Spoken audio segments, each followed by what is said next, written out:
I'm Randy Clegg, Superintendent of the Burnsville-Egan-Savage School District in Burnsville, Minnesota. The current education system, not only in the state of Minnesota, but across the country, is based on a model that was designed in the late 1800s. How our class periods today are scheduled, particularly at high schools, in 6 or 7 period days, the courses that we take, how they're structured, the amount of time we spend in a particular academic area, all was designed for a different era. It was designed for the late 1800s in a country that was quickly becoming industrialized, and the concern was, how do we make sure students are ready to move into a highly industrialized society? Our society is completely different. The economic conditions are completely different. What businesses are looking for has changed dramatically, and yet we are still working within confines of a system that was designed over a century ago, and probably is not very effective today to meet the expectations of what business and industry and even post-secondary institutions are looking for. I think the new system would look like, would be more focused on what students actually know and can do, as opposed to the amount of time that they spend in a classroom or in a seat. We're still very much couched in the terms of Carnegie units and seat time, not in terms of what students actually know and can demonstrate. And we know with the emerging technology that we have students that can learn in many different ways. They do not have to be in a traditional school setting to acquire skills and competencies. Many of our students are connected worldwide through social networking and so forth, and are very comfortable working in that kind of environment. But yet we bring them into a school setting that is still pretty much sitting in neat little rows with a teacher at the front of the classroom. We need to take a look at how that has changed just due to technology, how kids are learning today, and use those as tools and strategies to accomplish some of the things that we ought to be focusing on.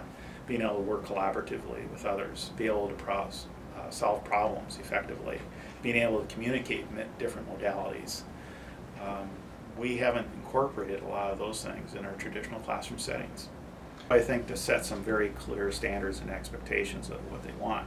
For example, in this state of Minnesota, the number of school days that is required is not well defined. In our district, we happen to have 172 days of school. The average nationwide is 180. There are districts in the state of Minnesota that have as few as 156 days of school. So how can you compete in a global world when you're confined by a school calendar that is no longer adaptable and flexible to the changing world?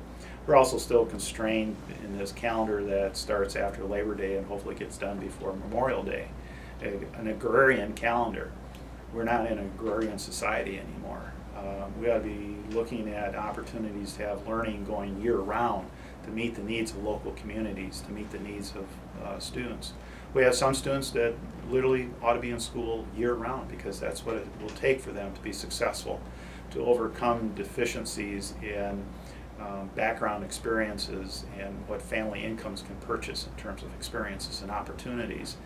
We have some students that could be in school 150, 160 days and may be very, very successful because of the initiative and aptitude that they bring to the table. So instead of trying to come up with a narrow definition of what a school year ought to look like, we ought to be looking at what is the outcomes and giving school boards the flexibility to do whatever it takes to meet the outcomes and not worry so much about the minutes. For example, right now we report I think it's 36 times now to the state exactly how many kids are in school and how many minutes they're in school. That's ridiculous. I mean, it's like if you weigh the cow enough times, or the pig, that it's going to get fatter. We're kind of in that mode. Just weigh it a lot of times and see if things get better instead of really making clear this is what we want, giving people the flexibility to get there.